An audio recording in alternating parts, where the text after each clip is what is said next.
তাদের হাতে মিটাবে, তাদের মধ্যে থেকেই আল্লাহ ইসলামের লোক বেছে নেবে। দেখলেন না বাবরি মসজিদে যে প্রথম আঘাত করেছিল তার হাতেই আল্লাহ 100 মসজিদ তৈরি করে নিয়েছে। জোরে বলুন সুবহানাল্লাহ। আজকেরই তো সেই দিন 1992 6 ডিসেম্বর একদল উগ্র হিন্দুত্ববাদী সন্ত্রাস ভারতবর্ষের 550 বছরের ঐতিহাসিক মসজিদ বাবরি মসজিদ, সেই মসজিদ বাবরের নামে তৈরি, কিন্তু মসজিদটা বাবরের নয়, বাবরের বাপেরও নয়। মসজিদ হলো রব্বুল আলামিন আল্লাহ। জনগণের টাকা, ইসলাম প্রেমিকদের টাকায় এই ঘরও সেদিন তৈরি হয়েছিল। সেই ঘরকে জোর করে এই 6 ডিসেম্বর 1992 একদল উগ্র হিন্দুত্ববাদী সন্ত্রাসরা মসজিদকে শহীদ করে দিল। মসজিদ শহীদ হয়ে সেই দিন ভারতের মুসলমানকে মেসেজ দিয়েছিল, তোমরা আমার কাছে না আসার দরুন আজ আমাকে ছিলিবিলি খেলা হলো, তোমরা আমাকে পিয়ার না করার দরুন আজকে আমাকে নিয়ে এরা শহীদ করলো, তোমাদের জন্যই আজ আমাকে এরা টুকরো টুকরো করলো, আমার ইটগুলোকে খুললো, আমার ঢালাইগুলো ভাঙলো, আমাকে এরা জমিনে মিশিয়ে দিল। এ উম্মতে মুহাম্মাদি, আমি মসজিদ কিয়ামতের দিনে তোমাদের বিরুদ্ধে নালিশ জানাবো যে আমাকে শহীদ করা হয়েছিল। উম্মতে মুহাম্মাদি ঘুমিয়ে থাকার কারণে সেই দিন বাবরি শহীদ হয়ে আমাদেরকে জাগিয়েছিল। ওটা তোমরা যদি ঘুমাও আমার মতো হাজারো বাবরি শহীদ হয়ে যাবে, কিন্তু এ জাতের এখনো ঘুম ভাঙেনি। গত 8 বছর ধরে আমি চিল্লাচ্ছি ওয়াকফ চলে যাচ্ছে, আপনারা সাক্ষী আছেন তো নাকি? চিল্লিছি হাঁকি না, হাত তুলে বলুন চিল্লিছি হাঁকি না। 8 বছর ধরে আমি চিল্লাচ্ছি ওয়াকফ যাচ্ছে, ওয়াকফ যাচ্ছে, ওয়াকফ যাচ্ছে। হাতির চিবাবার দাঁত আলাদা হয়, দেখাবার দাঁত আলাদা হয়। আমার রাজ্য সরকার হাতির মতো পাঠ করেছে, দেখিয়েছে আলাদা দাঁত, চিবিয়েছে আলাদা দাঁত। টাকা রিপিট আর উপিট, টয়লেট শুকিয়ে যাক আর কাঁচা থাক, শুকনো দিকটাও টয়লেট, কাঁচাটাও টয়লেট। অতএব দিদি মুদির মধ্যে পার্থক্য কিছু নেই, দুটো টয়লেট টাইপেরই। যেদিক দিয়েই দেখো একই জিনিস, টাকা রিপিট আর উপিট। এটা বুঝাবার জন্য বলছি রে বাবা, শুনছেন তো নাকি? যেদিক দিয়েই দেখো টাকা রিপিট আর উপিট, একই জিনিস। কিন্তু দুঃখের বিষয় আজ 8 বছর ধরে চিৎকার দিচ্ছি, জাতি ওঠো, জাগো, বোঝো, যাত্রার হাতে পাওয়ার তুলে দিওনি।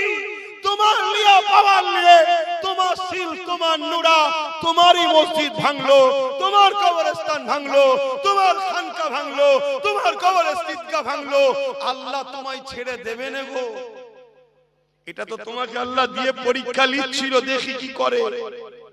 কাল আল্লাহ এমনও শাস্তি দিতে পারে তোমাদের ঘরে, তোমাদের এই ভোটের পাওয়ারটাই আল্লাহ কেড়ে নিতে পারে, এদের দ্বারাই করিয়ে দেবে। তখন তুমি হয়ে যাবে কি? তখন তুমি হয়ে যাবে কি? সমাজে যেমন কুকুর মারা গেলে মারলে কেস হয় না, তুমি মরলে মারলেও কেস হবে না, কেন কুকুরের ভোট নেই, তোমারও ভোট নেই। এই কথা কি খারাপ লেগে গেল? ক্যান্সার হয়েছে না, কেমো তো মারতেই হবে, তাতে চুল যাই যাক, জানটা তো বাঁচো। বোঝো আমার কম, এখনো আল্লাহর পক্ষ থেকে গজব আমাদের উপরে আসেনি। যদি গজব এসে যায় সেদিন আর তওবাও কবুল হবে না। এখনো সময় আছে, লা তাকনাতু মির রাহমাতিল্লাহ, আল্লাহর রহমতের উপরে ভরসা করো। যে পাওয়ারে তারা আমার মসজিদ মিটাচ্ছে, যে পাওয়ারে তারা আমার মাদ্রাসা খানকা মিটাচ্ছে, যেমন লোহা না হলে লোহা কাটা যায় না, ওই পাওয়ারে আমাদের অংশীদারি হতে হবে, ওই পাওয়ারে আমাদেরকে ভাগীদারি হতে হবে। আমি হুজুর নাই নামলাম না, ইনি মৌলানা সাহেব নাই নামলো না, উনি ইমাম সাহেব নাই নামলো না, কিন্তু আমার ভাইটা নেমেছে। ইনার ভাই যদি নাবে নাবো, ইমামের ভাই যদি নাবে নাবো, তোমরা নাবো, নেবে পাওয়ার তৈরি তৈরি করো, যে পাওয়ারে ওরা আমার মসজিদকে তালা মারছে ওই পাওয়ার তৈরি করে আমরা তালা খুলবো। যে পাওয়ারে কবরস্থানে বুলডোজার চালাচ্ছে ওই পাওয়ারে কবরস্থানের উপরে যে কারখানা করবে সব দখল করা হবে। এর জন্য আমাদেরকে পাওয়ার তৈরি করার দরকার আছে না নাই? জোরে বলা আছে না নাই? ভাবো আমার কম, কিন্তু তোমাকে তো ডাকছে ডান দিক থেকে, বাঁ দিক থেকে, সামনে থেকে, পিছন থেকে, নতুন করে হাজারো দরদি বেরোবে। আসো আমি তোমায় দেখবো, আসো আমি তোমায় দেখবো, আসো আমি তোমার করব। আবার নতুন করে কড়া থেকে উঠে চুলোই পড়ে যাবে না তো? কেন এ কম তো বড় লোভের মধ্যে পড়ে গেছে। এখন পিছন থেকে কেউ যদি 200-500 কোটি মেরে দেয়, দিয়ে বলল তুই একটা নতুন কিছু করে ফেল, দল টল করে নিয়ে হই হই হই হই শুরু করে দে, দিয়ে আমার থেকে তো সরে যাচ্ছে, তুই একটু কন্ট্রোল কর। আবার যদি নতুন করে কেউ কিছু শুরু করে দেয়, আবার নিয়ে তোমাকে হই হই হই হই শুরু করে দিল, না ওদিকে যেও না, একটা শর্তে যাও, আমার ঘর আমি দেখব, আমার ঘর আমি দেখব, তোমার ঘর তুমি দেখো, দুজন মিলে একসাথে পাহারা দিই। কথা মাথায় ঢুকছে তো নাকি? আমার কথায় অসুবিধে পেচ্ছেন? আচ্ছা বলুন তো ভাই, কেউ যদি মসজিদ মিটাতে চায়, কেউ যদি মাদ্রাসা মিটাতে চায়, কেউ যদি কবরস্থান মিটাতে চায়, এরা ইসলামের বন্ধু না দুশমন? জোরে বলেন। আর আপনি যদি একে ভোট দিয়ে শক্তিশালী করেন, আপনি ইসলামের বন্ধু না দুশমন? আমি সবার মুখে শুনতে চাইছি। তাহলে কেন্দ্র সরকার ওয়াকফ কালা কানুন করে মসজিদ মাদ্রাসা কবরস্থান মিটাতে চাইছে, হ্যাঁ কি না? আপনি যদি ভোট দিয়ে তাকে শক্তিশালী করেন, তাহলে আপনি ইসলামের বন্ধু না দুশমন? ইসলামের দুশমনের কি ঈমান থাকে? আমি বলেছিলাম না একটা কথা কেটে সব ছড়াচ্ছে, দেখেছেন তো? হ্যাঁ দেখেছেন তো? তাহলে আমি জানতে চাইছি আজকে আমার রাজ্য সরকার মসজিদ মাদ্রাসা কবরস্থানের পক্ষে না বিরুদ্ধে? এটা আমি সবার কাছে জানতে চাইছি, আপনাদের মতামতটা কি? কারা কারা বলছেন মসজিদ মাদ্রাসার পক্ষে রাজ্য সরকার? একটু হাত তুলে দেখাবেন। পক্ষে, পক্ষে মসজিদ মাদ্রাসার পক্ষে মমতা ব্যানার্জি রাজ্য সরকার কারা কারা বলছেন একটু হাত তুলে দেখান। মসজিদ মাদ্রাসার পক্ষে রাজ্য সরকার? হ্যাঁ, আরে কথা বলছে না তো? এত লোক বলছেন মমতা মসজিদ মাদ্রাসার বিরুদ্ধে, তাহলে রেড রোডে নামাজ পড়তে যাই কি করতে? ঘুমটা দিয়ে ইফতার খেতে আসে তাও বলছেন বিরুদ্ধে? এটা বেইনসাফি করছেন আপনারা। হ্যাঁ, ও মুখোশটা তখন ছিল, এখন মুখটা বুঝতে পেরে গেছে পেতনি যে কি জিনিস, এখন বুঝতে পেরেছি। ঠিক তো নাকি? হ্যাঁ, এতদিন বুঝতে পারিনি। স্বাভাবিক, না বুঝতে পারাটাই স্বাভাবিক। আমাদের মতো হুজুররাও ভুল করে ফেলেছি। আমরা কি আমরা ভেবেছিলাম 10,000 মাদ্রাসা হবে, আমরা ভেবেছিলাম ডবল ডবল চাকরি হবে, আমরা ভেবেছিলাম ফুরফুরায় ঝিকঝিক ঝিকঝিক করে রেলে করে যাব, এটা ভেবেছিলাম। কিন্তু যখন মুখোশটা উঠে গেছে, ওরে বাবা এ তো আর এক জাহান্নামের কুকুর। ভুল বললাম নাকি? কারো কষ্ট হচ্ছে নাকি? যদি কষ্ট হয় একটু করে শুনে তুমিও যাবে জাহান্নামে, অসুবিধা কি আছে? কিন্তু শুনে রেখে দাও, তাহলে কেন্দ্র সরকারও ইসলাম বিরোধী কাজ করছে, রাজ্য সরকারও তার আইনের সাথ দিয়েছে না দেয়নি? তাহলে এই জায়গায় যদি কোন নবী বংশের আওলাদ মসজিদ মাদ্রাসা বাঁচাবার জন্য লড়াই করতে গিয়ে জেল খাটে, ওয়াকফকে বাঁচাবার জন্য সুপ্রিম কোর্টে কেস করে, একজন ইমানদার হিসেবে জানতে চাইছি তার সাথ দেওয়া এ জাতির দরকার আছে না নাই? হাত তুলে বলো, দরকার আছে না নাই? লম্বা করে হাত তুলে রাখো, হাত তুলে রাখো। এবারে একটু ডায়ে বাঁয়ে দেখো কেউ হাত তুলতে বাকি আছে। দেখো দেখো, কেন গাদ্দার চিনা দরকার, গাদ্দার চিনা দরকার। হাত নামাও। নবীর মাহফিলে বসে দিনের স্বার্থে হাত তুলিয়েছি, মসজিদ মাদ্রাসার স্বার্থে, ঠিক তো নাকি? গাদ্দারি যেন না হয়। যেদিন আমাদের সংখ্যা কম ছিল সেদিন আমরা জিতেছিলাম, আজ সংখ্যা বেশি আমরা মার খাচ্ছি। কারণ কি?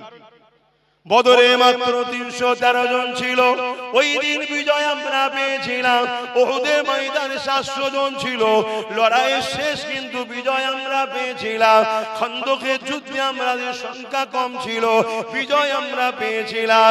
এ যুবকেরা মুতার যুদ্ধেতে মাত্র 3000 আমাদের ছিল, 2 লক্ষ ছিল রোমেদের, কিন্তু বিজয় আমরা পেয়েছিলাম। সালাউদ্দিন আইবি মাত্র 12,000 ছিল। যেমন করে সেলিবিয়াদের 4 লক্ষ ছিল, বিজয় আমরা পেয়েছিলাম। আমার হিন্দুস্তানের বাদশা গরিবে নওয়াজ খাজা মঈনুদ্দিন আজমিরি সংখ্যা 3 একা ছিল, বিজয় কিন্তু আমার মঈনুদ্দিনই পেয়েছিল। আরো জোরে বলুন সুবহান। আর আজকে আমাদের সংখ্যা কত? আমরা যার পাতে তার কপাল খোলে, ঠিক তো নাকি? আমরা যার পাত থেকে নাবি তার কপাল ফেটে যায়। বিগত দিন কেউ বলেছিল মাদ্রাসায় সন্ত্রাস তৈরি হয়, নেবে গেছি কপাল ফেটে গেছে, ধুতি খুলে চলে গেছে। ভুল বলছি নাকি? হ্যাঁ, ওটা আমাদের ডিউটি ছিল না, বা নেবে গেছি। তাহলে আমরা যখন কার পাতে উঠি তার কপাল খোলে, যার পাত থেকে নাবি তার কপাল ফেটে যায়। তাহলে আল্লাহ আমাদেরকে নিয়ামত আল্লাহ করেছে না করেন? কিন্তু এই নিয়ামত থেকে যদি আমরা নিজেরা দালাল হয়ে যাই, আল্লাহ আমাদের থেকে নিয়ামত কেড়ে নেবে না, নেবে না? তাহলে যেদিন সংখ্যা কম বিজয় আমাদের, আর সংখ্যা বেশি গোলামির হাল আমাদের। কারণ কি? কারণ আমাদের মধ্যে গাদ্দার ঢুকে গেছে, গাদ্দার। যদিও বা এক হচ্ছে ছেলেরা, অমনি বীজখানে কোনো গাদ্দার ঢুকে যে বলবে ওরম করা কি দরকার, তোরা যা করছিস সব ডাকাত চলে আসবে, তোরা যা করছিস এই হয়ে যাবে, তোরা যা করছিস ওই হয়ে যাবে। নানা রকম ভাবে আমাদেরকে পিছন থেকে টানছে। আর অথচ রাসূল বলছে আখেরি জামানায়, শুনছেন তো নাকি? এই যে আজকাল যে আবহাওয়া গুলো ঘটছে, কয় বিষয় নবী কিছু বলে যাচ্ছে না, যাই না? হ্যাঁ, সব চলে গেছে। আপনি তো মনে করছেন, আবার বলছে, আপনি তো মনে করেন হুজুর আসবে নামাজ রোজার কথা বলবে, লাস্টে বোতল দেবো ফুঁকে চলে যাবে। ও হুজুর আব্বাস সিদ্দিকী না। কেন? আমার নবীর জীবন শুধু ওটা ছিল না। আমার নবীর জীবন ছিল 11 বছর এই জমিনের উপরে যত জুলুম, অত্যাচার, সন্ত্রাস, সমাজবিরোধী, দাঙ্গাবাজ, ফিতনাবাজ, জালিম বাদশা ছিল, তাদের নাম নিশানাকে মিটিয়ে জমিনকে শান্তি প্রতিষ্ঠিত করেছে। তারপরে নবী মেরাজে গিয়ে নামাজ আদায় করেছে। জোরে বলুন সুবহানাল্লাহ। এটা আমার নবীর ইসলাম। শুনছেন তো আব্বা জানেরা? আমি নামাজের বিরুদ্ধে নাকি? না না না, ওটা বলছি। কিন্তু নামাজ পড়ো, আল্লাহর কাছে ধরা পড়তে হবে। যদি আপনার গ্রামে কোনো মেয়ে তার বাপ গরিব হওয়ার জন্য বিয়ে দিতে পারছে না, 22, 23, 24 বছর বয়স হয়ে যাচ্ছে, ওই মেয়ে পাপ কাজ করছে। যতগুলো ওই গ্রামে মানুষ আছে, ওই শুধু মেয়ে আর মেয়ের বাপ একা ধরা পড়বে না, ওই গ্রামের সবাইকে কিয়ামত দিন জবাব দিতে হবে। এই কথা শুনছেন? এর নাম ইসলাম। আজকে সেই ইসলামের আলোচনা বন্ধ হয়ে গেছে। এই জন্যই তো আজকে যে যা খুশি করে নিচ্ছে। আসো যুবক, এখনো সময় আছে, ওঠো, জাগো, পরিবর্তন হও, বিপ্লব আসবে, শিক্ষা চেতনা আনবে, চেতনা বিপ্লব আনবে। তাই তোমাদেরকে জানাই, যুগে যুগে ফেরাউন ছিল, যুগে যুগে মুসা আল্লাহ এসেছে, পাঠিয়েছে, যুগে যুগে এজিদ আসবে, যুগে যুগে হোসাইনিরাও থাকবে। এজিদ কার নাম? এজিদ একটা স্বৈরাচারী, অত্যাচারী, সারাবি, জালিম, লুটেরা, খুনি, বদমাইশ শাসকের নাম হলো এজিদ। আজকের যে শাসকগুলো আছে, এদের সঙ্গে মিলাও এজিদকে। আজকের দিনে এরাও ছোটখাটো এজিদ হতে আর বাকি নেই। তাহলে আমরা যদি হোসাইনি হই, এদেরকে সাপোর্ট করে হোসাইনের সঙ্গে জান্নাত যাব, এ স্বপ্ন দেখতে পারি না। আজ আমি জানতে চাইছি, কেউ যদি বলে কোরআন শেষ হয়ে যাবে, আমার উন্নতি শেষ হবে না, এ কথাটা সত্য না মিথ্যা? আপনারা কোরআন শেষ হয়ে যাবে মানেন? জোরে বলুন, মানেন? তাহলে কোন জাহান্নামী যদি বলে কোরআন শেষ হয়ে যাবে, এরপরও কোন মুসলমান যদি ওই জাহান্নামীকে সাথ দেয়, তাহলে সে কোরআনের সঙ্গে গাদ্দারি, কোরআনের সঙ্গে বিরোধী, কোরআনের সঙ্গে দুশমনি করলো না, করলো না? তুমি কোরআন মানুনি আলাদা বিষয়, তুমি কোরআন মানুনি আলাদা বিষয়, তুমি কোরআন মানুনি আলাদা বিষয়, কিন্তু কোরআনের বিরোধী করার অধিকার তোমার নাই, ঠিক না বেঠি? যেমন আমি অনেক ধর্মের গ্রন্থ মানি না, আমি মানি না, কিন্তু তার বিরোধী করার অধিকার ইসলাম আমাকে দেয়নি, কেন? সেটা কারো পছন্দ, কারো ভালোবাসা। তাহলে তুমি কোরআন মানুনি আলাদা বিষয়, কিন্তু তুমি কোরআন শেষ হয়ে যাবে এই বলার অধিকার তোমার নাই। যখনই তুমি বলেছো তোমাকে সাপোর্ট করা ইসলামে হারাম হয়ে গেছে, কারণ ইসলাম আমাদেরকে পরীক্ষা নেবে। আল্লাহ নবী বলছে তোমাদের জানের থেকে বেশি আল্লাহ রাসূলকে ভালোবাসতে হবে। তোমার বাপ যদি আল্লাহ রাসূলের বিরুদ্ধে যায়, তুমি যদি তার পক্ষপাতিত্ব নাও, মনে রেখে দিও ওই বাপের হাতে আল্লাহ তোমাকে মিটাবে। তোমার সন্তান যদি আল্লাহ রাসূলের বিরুদ্ধে যায়, তুমি বাপ যদি সন্তানের পক্ষপাতিত্ব নাও, ওই সন্তানের হাতে বাপকে মার খাওয়াবে, বেউজ্জতি হতে হবে। আজকে দেখবেন অনেক সন্তান বাপকে মারে, ভালোভাবে ঠান্ডা মাথায় চিন্তা করবেন, ওই বাপ সন্তানকে আল্লাহ ও রাসূলের থেকে প্রাধান্য বেশি দিয়েছে। এটা সূরা বাকারাতে আল্লাহ বলছে। আমার কথা মাইকের আওয়াজে বুঝতে পারছেন? যেমন উদাহরণ দিয়ে বলছি, অনেক বাপ আছে, অনেক মা আছে, ছেলে রাত 12টার সময় এসেছে, ফজর বেলা ঘুমিয়ে আছে, বাপ মা তাকে তোলে না, উপরন্তু বলে আহা ছেলেটা রাত জেগে এসে একটু ঘুমো। তাহলে আল্লাহ ও রাসূলের থেকে ছেলেকে বেশি প্রাধান্য দিল না দিল না? তো ওই ছেলের হাতে বাপ মা মার খাবে না তো কে খাবে? যদি বাপ ওই ছেলেকে যদি তুলে দেয়, ওঠ আগে আল্লাহর কাজ, দেখবেন ওই ছেলেকে আল্লাহ এমন গোলাম বানাবে, ও বাপ মার পায়ের গোড়ায় বসে থাকবে। সব কন্ট্রোল কার হাতে? সব কন্ট্রোল নিয়ন্ত্রণ কার হাতে? ঠিক তেমনি আপনি কারোর সঙ্গে ব্যবসা করছেন, কোটি কোটি টাকা লেনদেন চলছে, সে যে কোনো ধর্মের হতে পারে, করুন, ইসলামে নিষেধ নাই, কিন্তু সে যদি একদিন আপনার ইসলামের বিরোধী করে, এরপরও যদি আপনি তার সাথ দেন, তার মানে আপনার কাছে পয়সাটা আল্লাহ ও রাসূলের থেকে আগে, বিজনেসটা আল্লাহ ও রাসূলের থেকে আগে, আপনাকে আল্লাহ ওই বিজনেস পার্টনারের হাতেই শেষ করবে। ঠিক তেমনি যখন কোন শাসক জালিম ইসলামের বিরোধী কথা বলবে, আপনি যদি তার সাথ দেন, তখনই আপনার বুঝে লিয়া দরকার আল্লাহ তার হাতেই আপনাকে মিটাবে। শুনছেন এ দাদা হুজুরের ভক্ত মুরিদরা, আমার নবীর উম্মত উম্মতিরা, সেদিন আপনাদের ভেবে লিয়া দরকার ছিল, সেই দিন ভেবে লিয়া দরকার ছিল, যেদিন ব্রিটিশরা যে সাহস পায়নি, স্বাধীনতার পর থেকে কোন সরকার যে সাহস পায়নি, দাদা হুজুরের বাড়িতে রাত্রিরে পুলিশ পাঠিয়েছিল যে শয়তানটা, সেই দিন ভেবে লিয়া দরকার ছিল যে এ শয়তান আমাদের নয়। যদি সেদিন ভেবে নিতেন, তাহলে আজকে এই দিনটা শুনতে হতো না যে ওয়াকাফের জন্য দিল্লি গিয়ে চিল্লাও। সেদিন যদি ভেবে নিতেন, আজকে এই কথাটা শুনতে হতো না যে কেন্দ্র সরকারের আইনকে আমিও মেনে নিলাম। শুনছেন তো নাকি? আজকে এই ভারতবর্ষে একটা রাজ্য আছে তামিলনাড়ু, নাম কি? তামিলনাড়ু। সেখানে মুসলিম মাত্র 5%। কত পার্সেন্ট? আর আমরা পশ্চিম বাংলায় 40%। সহমত? হ্যাঁ, আমরা 40%। অত সহজ নয়। আর না হয় এমনি দুলাভাই করে আমাদের ঘরে ভোটের সময়, এই কারণে। কিন্তু আমরা বোকা তো, আমরা সামান্য পয়সায় বিক্রি হয়ে যায়। আমরা একবারও বলিনি পার্টনারে আসবো, পার্টনার এলো আমাদের ঘরে, এটা বলি না আমরা। এই চেতনাটা করিয়েছে সমাজকে কে? বলুন, সমাজকে এই রাজনীতির চেতনাটা শিখিয়েছে কে? আমি কি বলছি বুঝতে পারো? সমাজকে এই চেতনাটা দিয়েছে কে যে আমাদের ভাগীদারিতে আসতে হবে, চেয়ারে একটা পায়া রাখতে হবে, এটা এই জাতিকে ভাবিয়েছে কে?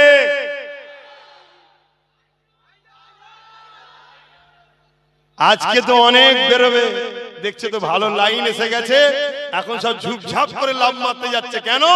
এই জাতিকে আবার একবার বোকা বানাবে, টুকরো টুকরো করবে। কেন? এই জাতি এখন একটা নবী বংশের আওলাদের দিকে ছুটছে। এই ভুল বলছি? কি 24, কি দক্ষিণ, কি উত্তর, কি মালদা, কি মুর্শিদাবাদ, কি নদিয়া, কি দিনাজপুর, কি শিলিগুড়ি, কি মিদনাপুর, কি হাওড়া জেলা, কি হুগলি জেলা, কি বর্ধমান, সব জায়গাতে একটা ব্যক্তিকে এখন সবাই ফলো করছে। এতে জালিমরা ঘাবড়াচ্ছে যে এইভাবে হলে তো আগামী দিন ও ক্ষমতায় চলে আসবে। অতএব ওর কাছ থেকে টুকরো করো, এই টুকরো করারও পরিকল্পনা শুরু হয়েছে। কিন্তু হায় রে আমার কওম, দেখো চুলো থেকে কড়া থেকে উঠতে গিয়ে চুলোই না পড়ে যাও। ব্যাস এতটুকু কথা বলে গেলাম, অসুবিধা হচ্ছে না তো? আপনারা আমার আব্বাজান সমতুল্য হন, মুরব্বীরা, যুবকরা আমার ভাই হন, ছেলে হিসাবে বাপ মাকে, ভাই হিসাবে ভাই বোনকে বুঝাবার অধিকার আছে না নাই? তাহলে আজ বলো, আমার কথার উত্তর দাও। তাহলে কেউ মসজিদ মাদ্রাসা কোরআনের বিরোধী হবে, তার বিরুদ্ধে লড়াইয়ে কেউ জেল খাটবে, কেউ কেস করবে, তার সাথ দিতে যদি কোনো মুসলমানের আপত্তি হয়, তাহলে সেই জায়গায় সেই মুসলমান নিয়ে একটা প্রশ্ন চিহ্ন থেকে যায় না, যায় না? এরকম গাদ্দার যদি আমাদের মধ্যে থাকে, তাহলে আমাদের ক্ষতি আছে না না? আমাদের প্ল্যান পরিকল্পনা সব জানবে আর সামান্য পয়সায় গিয়ে বিক্রি করবে। তাই আমাদের প্রথম কাজ হবে নিজের মধ্যে গাদ্দার গুলোকে বেছে বেছে শেষ করে দেওয়া। শুনছেন তো নাকি?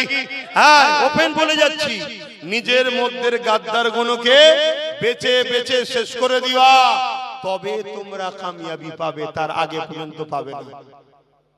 গাদ্দার এত ভয়ানক জিনিস, গাদ্দার এত ভয়ানক জিনিস। আমার নবী 1000 লোক নিয়ে লড়াই করতে যাচ্ছে উহুদের ময়দানে, ওর মধ্যে একজন গাদ্দার ছিল যার নাম হলো রাইসুল মুনাফিক আব্দুল্লাহ ইবনে উবাই। বিচ রাস্তায় 300 জনকে নিয়ে সরে গেল। তাহলে হয়ে গেল কতজন? 700। অচ্চ নবী প্ল্যান পরিকল্পনা নকশা করলে এখানে 50 জন থাকবে, এখানে 100 জন থাকবে, এখানে 200 জন থাকবে, পুরো ঘিরে ফেলেছে। ঠিক তার মধ্যে থেকে হঠাৎ করে একদম পুরো যুদ্ধ শুরু হবে, 300 জনকে নিয়ে সরে গেল। বলুন যুদ্ধের সিস্টেম ওলটপালট হবে না হবে না? এই হলো গাদ্দার। এরকম গাদ্দার আমাদের মধ্যে আছে না নাই? সামান্য পদের জন্য, সামান্য টাকার জন্য, সামান্য লোভের জন্য হঠাৎ করে দেখা যাবে গাদ্দার সাইড হয়ে গেছে। হঠাৎ করে দেখা যাবে গাদ্দার আমাদের হয়েছিল, সামান্য জন্য লাভ মেরে পালিয়ে গেছে। এই গাদ্দারকে আগে চিনতে হবে। তবে এটা চিনা কি একদিনে সম্ভব? কি করে চিনবেন? এই লড়াইয়ের মধ্যে দিয়ে আস্তে আস্তে আস্তে আস্তে আস্তে ঠিক চিনা যাবে। আসেন বাপেরা, নওজওয়ানেরা। আচ্ছা, এখানে আরেকটা কথা বলি। আচ্ছা, আমার এই আলোচনায় আপনাদের কারো মনে হচ্ছে না তো হুজুরের ছেলে রাজনীতির কথা বলছি কেন? কি গো আব্বা, এটা মনে হচ্ছে নাকি? এখন আর মনে টনে করার ব্যাপার নেই তো। নেতারা যখন ধর্মনীতিতে ঢুকে পড়েছে, হুজুরদের রাজনীতিতে ঢুকতেই হবে। তুই আমার ঘরে ঢুকিছিস, আমি তোর ঘরে ঢুকবো না? কি তবে তো তুই বুঝবি পরের ঘরে তুমি কি মারা কত ব্যথা। তখন তো তুই বলবি কি হচ্ছে কি হচ্ছে, হুজুর মানুষ এরকম করবে কেন? আমি তখন বলবো নেতা মানুষ মসজিদ মাদ্রাসা নিয়ে ব্যস্ত কেন? তুই তোর জায়গায় চলে যা, আমরা বলি সাহেব আমার জায়গায় চলে যা। কি তাহলে অনেক সময় কারো বিপদের কারণ না হলে সে তোমায় গুরুত্বও দেয় না। কারো বিপদের কারণ যদি না হও, সে তোমার গুরুত্ব দেবে না। অনেক সময় রাত 12টার সময়, 1টার সময় ওই একটা ছোট্ট মশা ওই কিন্তু আচ্ছা আচ্ছা লোককে সাইজ করে দেয়। এই তোমরা সরে যাও না, হয়ে গেছে তোমার লাগানো, বসো না। শুনছেন তো নাকি? ওই রাত 12টা 1টার সময় ওই যে কানের গোড়ায় ছোট্ট একটা জিনিস কি বলেন, সারা রাতটা হারাম করে দেয়। কি কিন্তু জিনিসটা ছোট, ঠিক না? তা তোমাকে আমাকে ছোট মনে করছো তো কি হয়েছে? ঠিক টাইমে ঠিক জায়গায় করতে পারলে না, সব সাইজ হয়ে যায়। বাপেরা, নওজওয়ানেরা, ভুল আমাকে বুঝবেন না, আমি আপনাদেরকে বাঁচাবার চেষ্টা করছি। একদিকে আল্লাহ আমাকে আপনাকে দায়িত্ব দিয়েছে, হাত দিয়েছে বান্দারে গরিবদের সেবা কর, হাত দিয়েছে বান্দারে অন্যায়কে মিটিয়ে দে। আল্লাহ নবী কোরআন, আল্লাহ পাক কোরআনে জানিয়ে দিলে কুনতুম খায়রা উম্মাতি উখরিজাত লিন-নাসি তা'মুরুনা বিল মারুফ ওয়া তানহাউনা আনিল মুনকার। আল্লাহ পাক কোরআনে জানিয়ে দিল, এ উম্মতে মুহাম্মাদি, আমি আল্লাহ আল্লাহ তোমাদেরকে শ্রেষ্ঠ উম্মত করেছি। কেন আমরা শ্রেষ্ঠ উম্মত? আল্লাহ আমাদেরকে দুটো কাজ দিয়েছে। একটা কাজ হলো অন্যায় করো না, অন্যায়কে মিটিয়ে দাও। দ্বিতীয় কাজ হলো নাই করো, নাইকে প্রতিষ্ঠিত করো। নামাজ যেমন আমাদের কাজ, অন্যায়কে মিটানো, এমন করে নেশাকে মিটানো আমাদের কাজ। রোজা যেমন আমাদের কাজ, খোদার্তদেরকে খানা দিবার ব্যবস্থা আমাদের কাজ। এই যুবকেরা হজ করা যেমন আমাদের কাজ। নারীদের উপরে জুলুম হচ্ছে, এই জুলুমকে বন্ধ করা আমাদের কাজ। মনে রাখবেন, আমার বাংলার একটা কন্যা তিলোত্তম এমন করে নাম ছিল, সে এতদিন হয়ে গেল আজও ইনসাফ পেল না। কি করে মিলবে? যে মাথায় বসে আছে সেও রেপের পক্ষে, যে রাজ্যে রয়েছে সেও রেপের পক্ষে। এ ওর দোষ দেয়, এ ওর দোষ দেয়। রাতের শেষে দুজনে এক জায়গায় হয়ে বলে, দুজনে মিলেমিশে থাকলে তুইও থাকবি আমিও থাকবি। এখানে গরিবদের পেটিরা লুটে চলে যাচ্ছে। এই জায়গাতে ইসলাম আমাকে জানিয়েছে রোজা যেমন রাখতে হবে, হজ যেমন করতে হবে, দাড়ি টুপি যেমন রাখতে হবে, ঠিক তেমনি নারীদের উপরে জুলুম হলে বন্ধ করতে হবে। এ নওজওয়ানেরা, তরুণেরা, এটা আমাদেরকে ইসলাম শিখিয়েছে। আল্লাহ নবী, নূর নবী, দয়ার নবী ও সাহাবাদের উপরে এত জুলুম কেন করেছিল? এই জন্য জুলুম করেছিল। আল্লাহ নবী গরিবের পক্ষে ছিল, ইনসাফের পক্ষে ছিল, মানবতার পক্ষে ছিল, ইতিমের পক্ষে ছিল, বিধবার পক্ষে ছিল, নারীর পক্ষে ছিল, সভ্যতার পক্ষে ছিল, অধিকারের পক্ষে ছিল। আর আবু জেহেল ছিল জুলুমের পক্ষে, আবু জেহেল ছিল মানবতার বিরুদ্ধে, আবু জেহেল ছিল নারী দেহ শোষণকারী, আবু জেহেল ছিল সন্ত্রাসের পক্ষে। এই জন্য আবু জেহেল দেখলো মুহাম্মদ রাসূলকে যদি রুখা না যায় তাহলে আমাদের সাম্রাজ্য মিটে যাবে। এ যুবকেরা, তরুণেরা, তাই তারা আমার রাসূলকে অনেক জুলুম করেছে, তারা আমার নবী সাহাবাদের উপরে অনেক জুলুম করেছে। এ যুবক এত জুলুম করেছে, গরম মরুভূমির উপরে নবী সাহাবাদেরকে শুইয়ে দিয়েছে, বুকের উপরে ভারী পাথর চাপিয়ে দিয়েছে, চাপিয়ে দিয়ে বলতে লেগেছে, এ মুহাম্মাদের গোলামেরা, মুহাম্মদকে ছেড়ে দাও, নাই তোমাদেরকে জানে মেরে দেওয়া হবে। এই কঠিন মুহূর্ততে সাহাবা হুজুররা মরণকে হাসতে হাসতে মেনে নিয়েছে, আল্লাহ নবীকে ছেড়ে দেয় রে। আরো জোরে বলুন সুবহান। সেই নবী পাকে দেখানো রাস্তায় আজ যদি এতিমের উপরে জুলুম হয়, আমরা লড়বো এতিমের পক্ষে দাঁড়িয়ে। আজ বিধবার উপরে জুলুম হয়, বিধবার পক্ষে দাঁড়িয়ে লড়বো।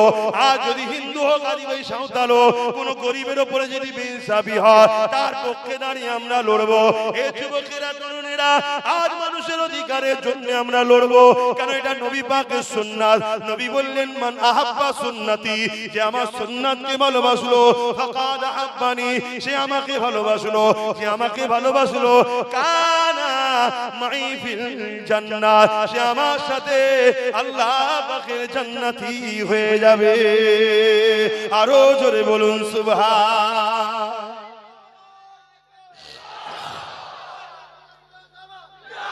শুধু মেসওয়াক করা সুন্নত নয়, দস্তকান বিচ্ছে খাওয়াটা সুন্নত নয়।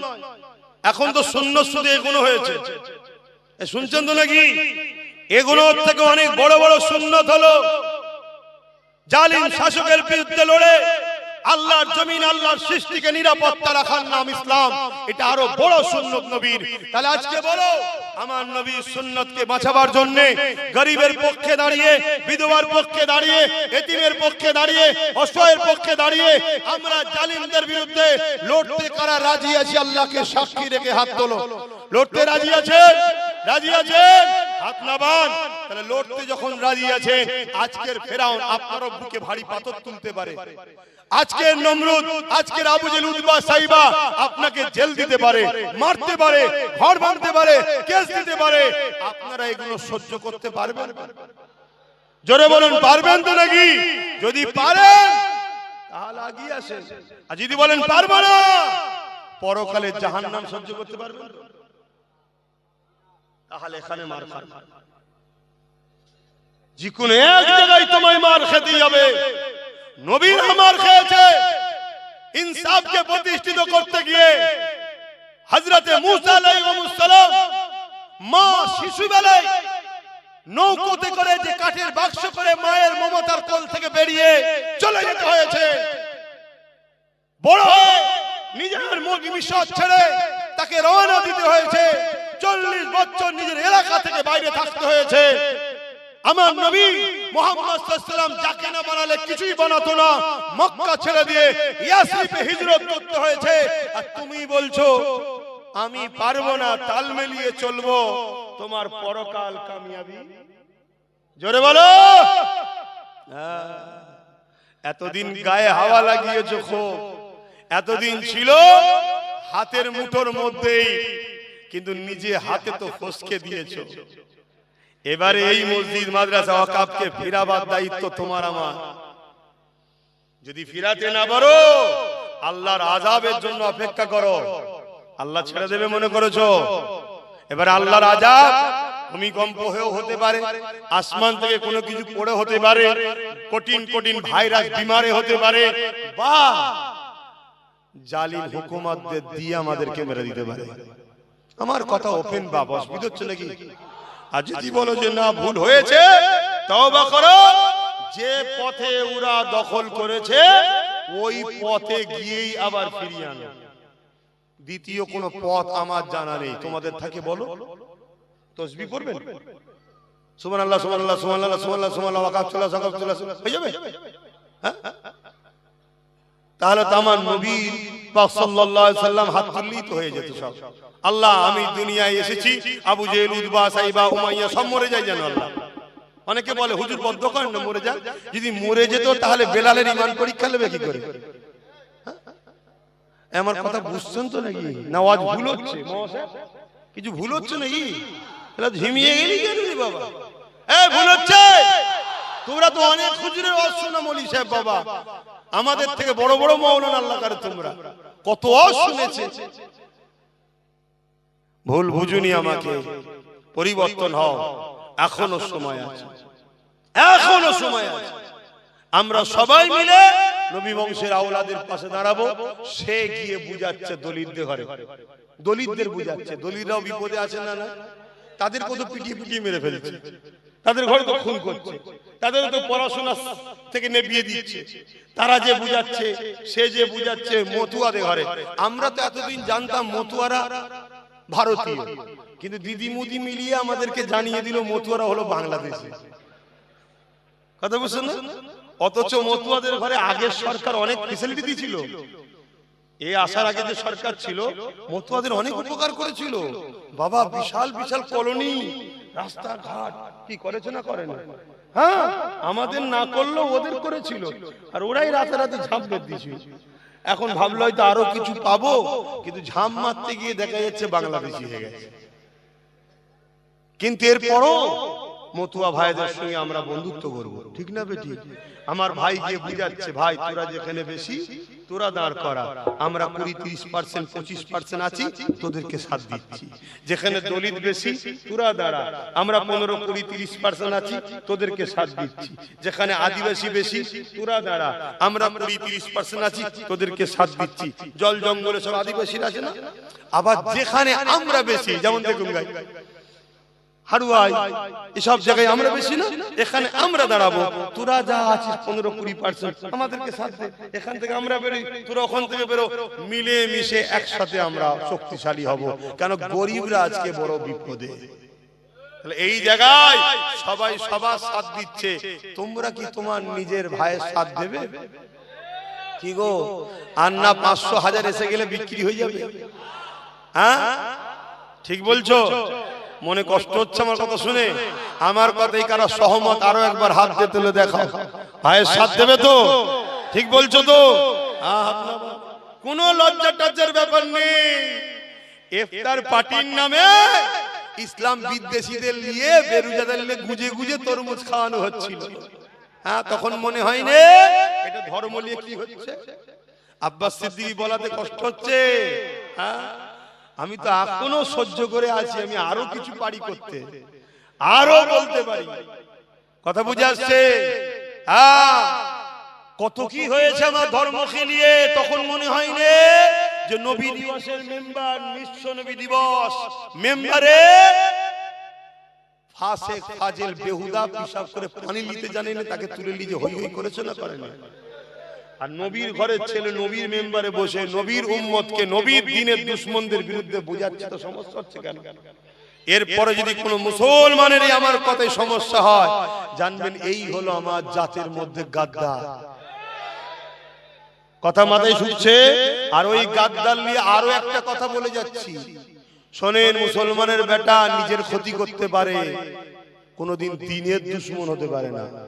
আর মুসলমানের বেটা যখন দিনের দুশমন হবে, তখন জেনে নিও এ চাষ হয়েছে আমাদের জমিনে, কিন্তু একে চাষ করেছে অন্যজন। এক কথা বুঝছেন তো নাকি? প্রোটেকশন অন্যজন দিয়ে চলে গেছে, আর বেশি কিছু বলবো না। কেন? যত খারাপই হোক, মদও খেতে পারে, চুরি করতে পারে, জেনা করতে পারে, হ্যাঁ হাজারো ভুল করতে পারে মুসলমানের বেটা, মুসলমানের খুন, কিন্তু কোনোদিন দিনের গাদ্দার হতে পারে না, নবীর দুশমন হতে পারে না। আর যখনই হবে জানতে হবে জমিনে চাষ হয়েছে আমাদের, কিন্তু অন্যজন চাষ করে দিয়েছে। কথা কি খারাপ লাগছে নাকি? খারাপ তো জাল লাগবে যার চাষ অন্যজন করেছে, তোমার তো খারাপ লাগার কথা নয়। আর এগুলো ঠিক দেখবেন বেরোবে বাজারে, ফোঁস ফোঁস করবে, তখন শুধু বল দূর থেকে বুঝে নেবে ওই সর্বনাশ, তো চাষ অন্যজনের। শুধু এইটুকু দেখে লিও, আর কিছু বলতে যাও না, শুধু চিনে রেখে দিও। কি গো অসুবিধা? অসুবিধা হওয়ার ব্যাপার নেই তো, আল্লাহ করে তোমরা হালালি চাষ, তোমাদের সব ইমানদারের খুন আছে, তোমাদের আবার টেনশন কিসের? ঠিক দেখবেন একটা করে বেরোবে। যেমন কিছুদিন আগে একজন বেরিয়েছিল না, কি নাসরিন না কি সব নাম, ও আমার ঘরে এসেছে, কিন্তু চাষ অন্যজন করে দিয়েছে। না এত বড় বড় কথা বলতে পারে ইসলাম নিয়ে, বিরোধী নিয়ে, হ্যাঁ কম বক্তব্য। যদি ইসলাম পছন্দ নয় বেরিয়ে যান, বিরোধী করছিস কেন? তার মানে কি থাকবো এখানে, এখানে জেলিয়ে রাখবো, তার মানে কি অন্যজনের প্রোটেকশন, আমাদের নয়। অনেক সময় দেখবেন আম গাছে ডাল কেটে ছেটে অন্য একটা গাছ বুঝিয়ে দেওয়া হয়, কলম। ও আচ্ছা, এটা অরিজিনাল চারা, আটিম নয় তার মানে। বাকিটা বুঝতে পারছেন তো নাকি? হ্যাঁ, আল্লাহ কাল সব বুঝতে পারছে, আমি বেশি বলবো না। সামনে দিন আবার আসবো তো, ওই আপনাদের এই মোড়ে আছে, হ্যাঁ ওপরটা একটু ছাইবি, নাই ঠান্ডা হাওয়া লাগছে, ওয়াজ করতে গিয়ে গরম হয়ে যায় তো, কিন্তু একটা ঠান্ডা ভাব কিন্তু গায়ে লাগছে, এতে কি হবে বুকের ভেতরে কফ বসে যাবে, ওপরটা একটু ছাওয়া দরকার। আসেন একটু সালাম দিই, ইয়া নবী সালাম।